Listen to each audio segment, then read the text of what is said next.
Hi, today we will be talking about destruction in video games. When I was a kid, I liked breaking stuff.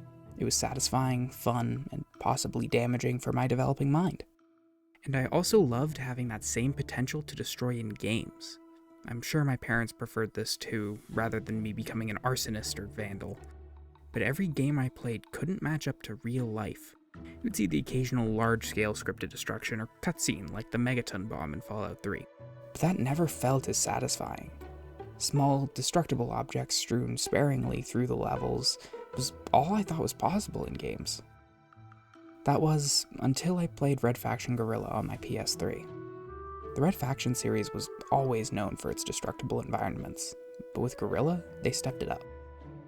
In Red Faction Guerrilla, you play as Alec Mason, a working-class man with a cool sledgehammer that becomes the face of the Resistance, trying to kick a tyrannical group known as the EDF off of Mars. Toppling entire buildings with explosives, destroying valuable EDF property, and commanding powerful mechs that can walk through walls like the Kool-Aid Man, this game blew my small mind. It was unbelievable that this was possible in video games, and I would often think while playing, why don't all games do this? As an adult, I know the answer. It's really hard to do, especially in 2009? Whoa.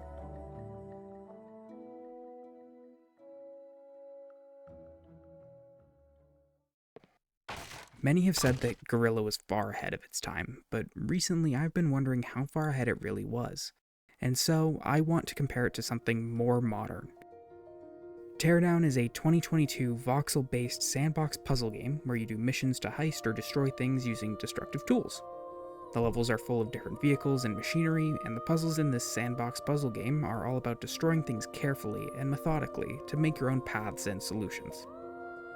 These games play very differently, and the context of their gameplay shaped how the developers modeled their destruction. In Guerrilla, it is almost silly how fragile a lot of buildings are. A couple empty-handed punches from Mason are enough to put a hole through concrete. Whereas in Teardown, your sledgehammer can't even make a mark on a brick wall. These are both unrealistic, but they make sense when in the context of their games. Guerrilla has you plow through hundreds of buildings and incentivizes fast, large-scale destruction where you are always wanting to be as calamitous as possible. So it makes sense that everything feels like it's made out of paper mache, whereas Teardown is about taking your time and making small adjustments to your environment, so you wouldn't want all tools to be able to destroy everything, instead opting for a gradual scale of destructive power. Here is a building being destroyed in both games. See if you notice any big differences.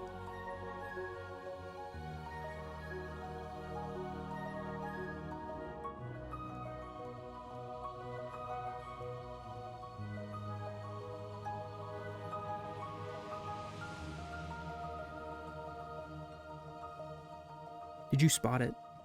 How Red Faction Guerrilla simulates structural integrity. The best part of this game is when a huge building crushes itself under its own weight, cascading to the ground and kicking up Martian dust. So why doesn't Teardown have this feature? I don't think it's because Tuxedo Labs couldn't figure it out. Of course, this is all speculation, but I think it just wouldn't fit into the gameplay because it's simply too destructive. There are some mods on the Steam Workshop that attempt to add structural integrity to Teardown, and they are pretty fun when playing in the sandbox mode. But trying to play with them in the campaign is torturous when a chain reaction destroys the thing you were trying to steal. So it's for the best that it isn't included. That brings me to a small tangent about Teardown's best addition: community content.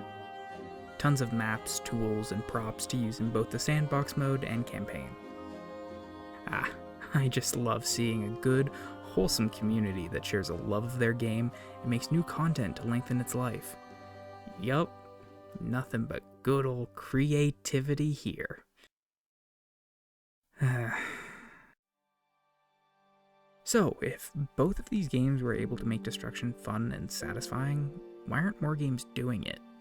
The short answer is that they are. The long answer is that most games that feature destructible environments don't achieve the same modular style of destruction. Like in the Battlefield series, a wall is either perfectly intact or destroyed. There is no middle, no transition. It's no different than deleting the wall, and that's because physical rubble that moves and that gets interacted with is key to satisfaction. And that is why Red Faction Guerrilla and Teardown stand out above the rest. Here's a demolition montage to send you off.